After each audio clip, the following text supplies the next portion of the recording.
வணக்கம். நம்மவர் டிவி செய்திகள். இந்திரா இண்டென் சர்வீஸ் சார்பில் கல்லூரி மாணவ மாணவிகளுக்கான வீட்டு சமையல் எரிவாயு சிலிண்டர் கையாள்வது குறித்து விழிப்புணர்வு ஏற்படுத்தப்பட்டது. இந்திரா இண்டென் சர்வீஸ் சார்பில் வீட்டு உபயோக சிலிண்டர் கையாள்வது குறித்த விழிப்புணர்வு நிகழ்ச்சி விவேகானந்தா நர்சிங் கல்லூரியில் நடைபெற்றது. இந்த நிகழ்ச்சியில் Trichy senior manager Subramanian, assistant manager Sampathkumar Reddy Pandi, Indira Indane service நிறுவனத்தின் உரிமையாளர் பரசுராமன் மற்றும் திலகவதி ஆகியோர் கலந்து கொண்டு மாணவ மாணவிகளுக்கு விழிப்புணர்வுகளை ஏற்படுத்தினர். தொடர்ந்து சமையல் எரிவாயு குறித்த பல்வேறு கேள்விகளுக்கும் பதில் அளித்தனர். நிகழ்ச்சியில் விவேகானந்தா நர்சிங் கல்லூரி வைஸ் பிரசிடென்ட் பத்மா மற்றும் NSS nodal officer Satish, Vivekananda nursing கல்லூரியின் முதல்வர் பரணி, நிகழ்ச்சி ஒருங்கிணைப்பாளர் கற்பகவல்லி மற்றும் தமிழ்செல்வி, மணிமாலா, சாந்தி ஆகியோர் உடனிருந்தனர்.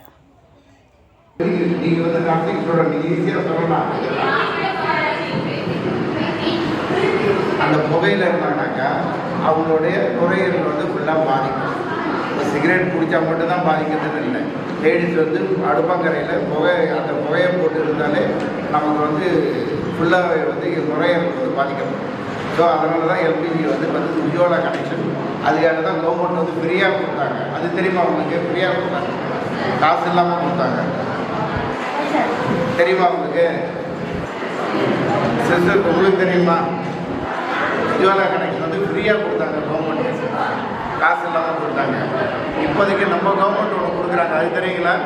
ஒவ்வொரு சிலிண்டருக்கும் 300 ரூபா தராங்க, மானியமாக 300 ரூபா தராங்க. நம்ம அது பாண்டிச்சேரி கவர்மெண்ட் தான் கொடுக்குது, மற்ற இடத்துல இல்லை. பாண்டிச்சேரி கவர்மெண்ட் மட்டும் தான் கொடுக்குது. ஒரு பூமி எடுத்துக்கிறீங்க, அப்பாவுக்கு காஃபியோ டீயோ போட்டு சரியா?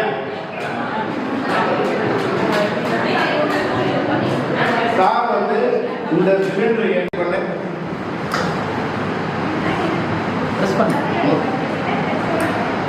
லீக் ஆச்சு. அந்த முள் முதல்ல கேஸ் வழி இல்லையா? இந்த முள் வெளியில் வரலன்னா நல்லா இருக்கும், தான் செக் பண்ணேன். சரி பண்ணு,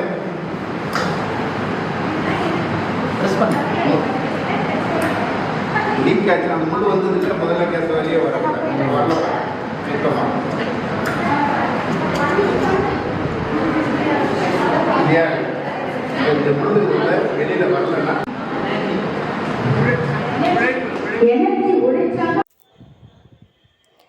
போலீசாரின் தொடர் நடவடிக்கைகளால் புதுச்சேரியில் போதைப்பொருள் நடமாட்டம் குறைந்துள்ளது என டிஜிபி ஸ்ரீனிவாஸ் பேட்டியளித்துள்ளார்.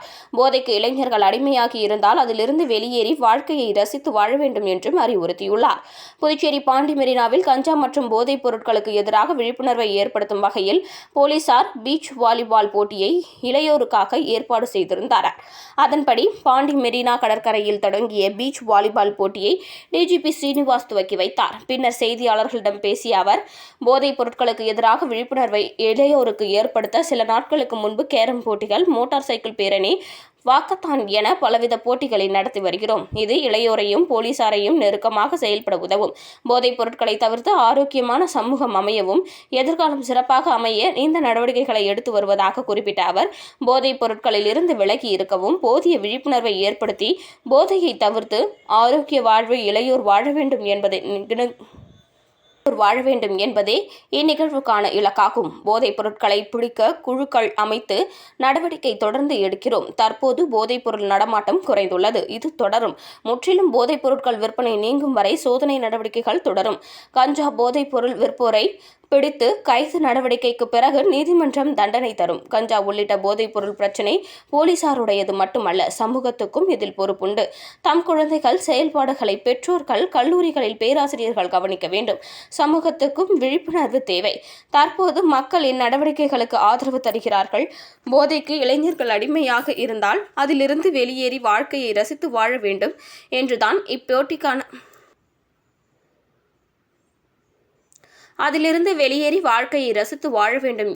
இப்போட்டிகளை நடத்துகிறோம் என்றார். சமூக சேவகர் அருண் மக்கள் பணியை பாராட்டும் வகையில் இன்று 500க்கும் மேற்பட்ட தூய்மை பணியாளர்கள் மற்றும் ஏழை எளிய மக்களுக்கு இலவசமாக அறுசுவை உணவு வழங்கப்பட்டது. புதுச்சேரி சமூக ஆர்வலர் அருண் கோடை காலங்களில் ஏழை எளிய மக்களின் தாகம் தீர்க்கும் வகையில் கடந்த 30 நாட்களாக மோர், சர்பத், இளநீர் உள்ளிட்ட குளிர்பான வகைகள் மற்றும் பழ வகைகளை தேடி தேடி சென்று வழங்கி வந்தார். அவரது 30வது நாள் பயணத்தை பாராட்டும் வகையில் ஏழை எளிய மற்றும் தூய்மை பணியாளர்களுக்கு அன்னதானம் வழங்கும் நிகழ்வு கடற்கரை சாலை நேரு சிலை அருகே நடைபெற்றது. இதில் சுமார் 500க்கும் மேற்பட்ட தூய்மை பணியாளர்கள் மற்றும் கடற்கரைக்கு வந்த சுற்றுலா பயணிகள், ஏழை எளிய மக்கள் என அனைவரும் ஒன்று பசியாறினர். இதில் சாம்பார், காரக்குழம்பு, ரசம், மோர், வடை, பாயாசம், அப்பளம் என பல்வேறு வகையான அறுசுவை உணவுகள் வழங்கப்பட்டது. தொடர்ந்து 200க்கும் மேற்பட்ட தூய்மை பணியாளர்களுக்கு இலவசமாக 1 கிலோ சர்க்கரை மற்றும் புடவைகள் வழங்கினர். இந்த நிகழ்ச்சியில் புதுச்சேரி சபாநாயகர் செல்வம், சட்டமன்ற உறுப்பினர் அனிபால் கென்னடி மற்றும் புதுச்சேரி விடுதலை சிறுத்தைகள் கட்சியினை சேர்ந்த மாநில நிர்வாகிகள், தொகுதி நிர்வாகிகள் என அனைவரும் கலந்து கொண்டனர். புதுச்சேரி துணைநிலை ஆளுநருடன் அதிமுகவினர் சந்திப்பு. கட்டாய கல்வி உரிமை சட்டத்தை அமல்படுத்த வலியுறுத்தல். அதிமுக மாநில செயலாளர் அன்பழகன் தலைமையில் அதிமுகவினர் துணைநிலை ஆளுநர் சி. பி. ராதாகிருஷ்ணனை சந்தித்து மனு அளித்தனர். அப்போது 2009ஆம் ஆண்டு நாடாளுமன்றத்தில் இயற்றப்பட்ட கட்டாய கல்வி உரிமை சட்டம் 2010ஆம் ஆண்டு நாடு முழுவதும் நடைமுறைக்கு வந்தது. தமிழகத்தில் 2011இல் ஜெயலலிதா ஆட்சியில் இச்சட்டம் அமல்படுத்தப்பட்டது என்றும், இந்தியாவில் கட்டாய கல்வி உரிமை சட்டத்தை அமல்படுத்தாத மாநிலமாக புதுச்சேரி உள்ளது என்றும் கூறினார்.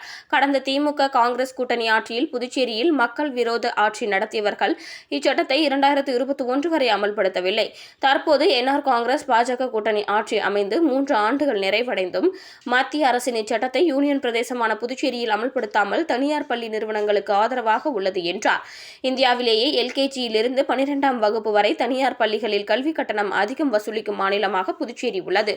மத்திய அரசால் ஏழை எளிய மாணவர்களின் நலனுக்காக நாடு முழுவதும் கொண்டுவரப்பட்ட கட்டாய கல்வி உரிமை சட்டத்தை கடந்த 10 ஆண்டுகளாக புதுச்சேரி அரசு அமல்படுத்தாமல் இருப்பது அரசின் சட்டவிரோத செயலாகும். புதுச்சேரி சட்டமன்றத்தில் இதற்கான அரசாணையை இன்று வரை வெளியிடாமல் மத்திய அரசின் இந்த சட்டத்தையே புதுச்சேரியில் ஆளும் என்ஆர் காங்கிரஸ், பாஜக கூட்டணி அரசு அவமதித்து வருகிறது. சமூக சமுதாய நலனில் அதிக அக்கறை செலுத்தும் துணைநிலை ஆளுநர் இந்த கல்வியாண்டில் புதுச்சேரி மாநிலத்தில் கட்டாய கல்வி உரிமை சட்டத்தை அமல்படுத்த உரிய நடவடிக்கை எடுக்க வேண்டும் என ஏழை எளிய மாணவர்களின் நலனுக்காக கேட்டுக்கொள்வதாக அதிமுக செயலாளர் அன்பழகன் கூறினார். கோர்க்காடு புஷ்பகாந்தி ஆதரவற்றோர் இல்லத்தில் உலக பட்டினி தினத்தை முன்னிட்டு தமிழக வெற்றிக் கழகம் சார்பில் அன்னதானம் வழங்கப்பட்டது.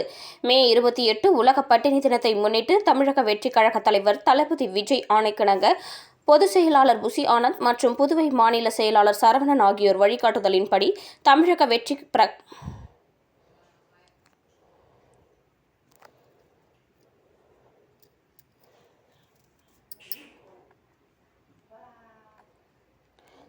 தமிழக வெற்றிக் கழக பிரமுகரும் பவித்ரா வெல்டிங் ஒர்க்ஸ் நிறுவனருமான ராஜவேலு ஏற்பாட்டில் கோர்க்காடு புஷ்பகாந்தி ஆதரவற்றோர் இல்லத்தில் அன்னதானம் வழங்கும் நிகழ்ச்சி நடைபெற்றது. இதில் சிறப்பு விருந்தினராக வில்லியனூர் தொகுதி தலைவர் பூக்கடை பிரபு கலந்து கொண்டு விழாவிற்கு தலைமை தாங்கி அன்னதானத்தை வழங்கினார். நிகழ்ச்சியில் மங்கலம் தொகுதி தமிழக வெற்றிக் கழக நிர்வாகிகள் அஜித், ஜில்லா விக்கி, போக்கிரி வேலு, பார்த்த சாரதி, சிவராமன் உட்பட ஏராளமானோர் கலந்து கொண்டனர்.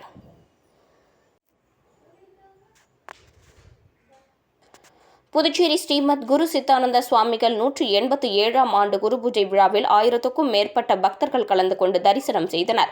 அனைவருக்கும் அறுசுவை உணவு வழங்கப்பட்டது. புதுச்சேரி ஸ்ரீமத் குரு சித்தானந்த சுவாமிகளின் 187ஆம் ஆண்டு குரு பூஜை விழா வெகு விமரிசையாக நடைபெற்றது. இதனையொட்டி நேற்று மாலை கலச பிரதிஷ்டை, கணபதி ஹோமத்துடன் துவங்கியது. அடுத்து இன்று காலை கணபதி ஹோமம், நவக்கிரக ஹோமம் மற்றும் ருத்ர ஜபம் ஆகியவற்றுடன் சிறப்பு அபிஷேகம், ஆராதனைகள் நடைபெற்றது. தொடர்ந்து சுவாமிக்கு மகா அபிஷேகம் நடைபெற்றது. தொடர்ந்து கலச புறப்பாடு, அலங்காரம், மகா தீபாராதனை ஆகியவை நடைபெற்றது. இதில் புதுச்சேரி மட்டுமின்றி பல்வேறு பகுதிகளை சேர்ந்த 1000க்கும் மேற்பட்ட பக்தர்கள் கலந்து கொண்டு ஸ்ரீமத் குரு சித்தானந்தா சுவாமியை வணங்கி சென்றனர். இந்நிகழ்ச்சியில் கலந்து கொண்ட அனைவருக்கும் வடை பாயாசத்துடன் அறுசுவை உணவும் வழங்கப்பட்டது. நிகழ்ச்சிக்கான ஏற்பாடுகளை ஸ்ரீமத் குரு சித்தானந்த அறங்காவலர் குழுவினர் இளங்கோவன், சசிகுமார், மதிவாணன், கதிரேசன், அருள் மற்றும் தேவஸ்தான ஊழியர்கள் செய்திருந்தனர். இத்துடன் செய்திகள் நிறைவு பெறுகின்றன. வணக்கம். இன்றைய செய்திகளை வழங்குவோர் Fashion.laser cutting, a complete solution for tailoring. So நம்ம பாண்டிச்சேரியில லேசர் கட்டிங் டெக்னாலஜி யூஸ் பண்ணி டைலரிங் சொல்லி கொடுக்குற ஒரே ஒரு இன்ஸ்டிடியூட் நம்மளோட Fashion.tailoring இன்ஸ்டிடியூட் மட்டும்தான். சோ நம்ம ஃபேஷன் டாட் டைலரிங் இன்ஸ்டிடியூட்ல tailoring, machine embroidery, aari work, beautician and mehndi classes சொல்லி இவ்ளோ கிளாஸஸ் எடுத்து நிறைய விமன் ஆண்டர்பிரினர்ஸ் உருவாக்கியிருக்காங்க. சோ நம்ம பாண்டிச்சேரி அண்ட் கடலூர் டிஸ்ட்ரிக்ட பொறுத்த வரைக்கும் பார்த்தோம்னா ஹையஸ்ட் சேலரினாலே லேடிஸ்க்கு 8,000 to 10,000 மட்டும்தான். பட் ஆனா இங்க நீங்க கோர்ஸ் முடிச்சதுக்கு அப்புறமா ஒரு சின்ன ஆரி ஒர்க் பிளவுஸ் போட்டாலும் ஓகே 2,000ல இருந்து அதுக்கு மேல எவ்வளவு வேணாலும் நம்ம சம்பாதிக்க முடியும். அண்ட் ஆல்சோ நீங்க வீட்ல இருந்து உங்க ஒர்க் எல்லாத்தையும் முடிச்சுட்டு ஃப்ரீயா உட்காந்து ஒர்க் பண்ற மாதிரி ஒரு சூப்பரான ஒர்க் இது. 9 to 5 அப்படின்ற ஜாப் ரெஸ்ட்ரிக்ஷன்லாம் எதுவுமே கிடையாது. சோ இந்த மாதிரி ஒரு ஆஃபரை கண்டிப்பா யூஸ் பண்ணிக்கோங்க. ஆல்சோ உங்களுக்கு வந்துட்டு ஆன்லைன் கிளாஸஸும் எடுக்காங்க.